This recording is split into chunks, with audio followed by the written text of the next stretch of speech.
கிறிஸ்துக்குள் பிரியமானவர்களே, உங்களை யாவர் இயேசு கிறிஸ்துவின் நாமத்தினாலே வாழ்த்துகிறேன். இன்றைய நாளில் நாம் பார்க்க போகிற தலைப்பு தர்மம் செய்ய வேண்டும். தர்மம் ஏன் செய்ய வேண்டும், எதற்காக செய்ய வேண்டும்? முதலாவது தேவனுடைய வார்த்தை நம்ம சொல்கிறது.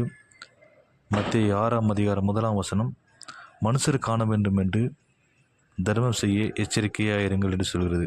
ஏன் மனுஷர் காண நம் எச்சரிக்கையாக இருக்க வேண்டும் என்று கொஞ்சம் யோசிப்போமானால், கொஞ்சம் சிந்திப்போமானால், இந்த மனுஷர் காண வேண்டும்படி நாம் செய்தால், மனுஷர்கள் நாம் செய்த தர்மத்திற்காக மனுஷரை நாம் புகழப்படுவோம். ஆலய வீதிகளில் நமக்கு முன்பாகவும் தாரை தப்பட்டை ஊதி அதன் பலனை தீர்ந்ததென்று மெய்யாகவே தேவன் நமக்கு சொல்கிறார். ஆகவே நாம் மனுஷர் காணும்படியாக நாம் தர்மத்தை செய்யாதபடிக்கு கர்த்தருடைய வார்த்தையை சொல்கிறது. மத்தேயு 6:3 பிரகாரம், உன் தர்மம் அந்தரங்கமாக இருப்பதாக, உன் வலது கை செய்வதை உன் இடது கை அறியாதிருக்க கடவது என்று சொல்கிறது. ஏன் அப்படியாக இருக்க வேண்டும் என்று நாம் எண்ணுவோமானால், நன்மை செய்யவும் தான தர்மம் பண்ணவும் மறவாமல் இருக்க வேண்டும். இப்படிப்பட்ட பலிகளின் மேலே தேவன் பிரியமாக இருக்கிறார்.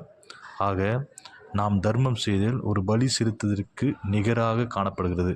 ஆகவே எபிரேயர் 13:16 படி நன்மை செய்யவும் தர்மம் பண்ணவும் மறவாதிருக்க, இப்படிப்பட்ட பலிகள் மேல் தேவன் பிரியமாக இருக்கிறார் என்று வேதமானவர் சொல்வது. ஆக நாம் தர்மம் செய்ய, கண்டிப்பாக தர்மம் செய்ய வேண்டும்.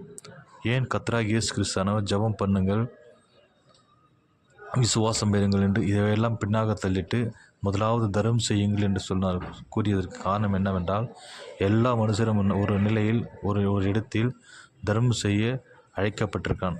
எல்லா மனுஷனுக்கும் அந்த வாய்ப்பு கிடைக்கும். ஆக நாம் அதை வாய்ப்பை பயன்படுத்தி நாமும் தர்மம் செய்வோமாக. ஆமீன்.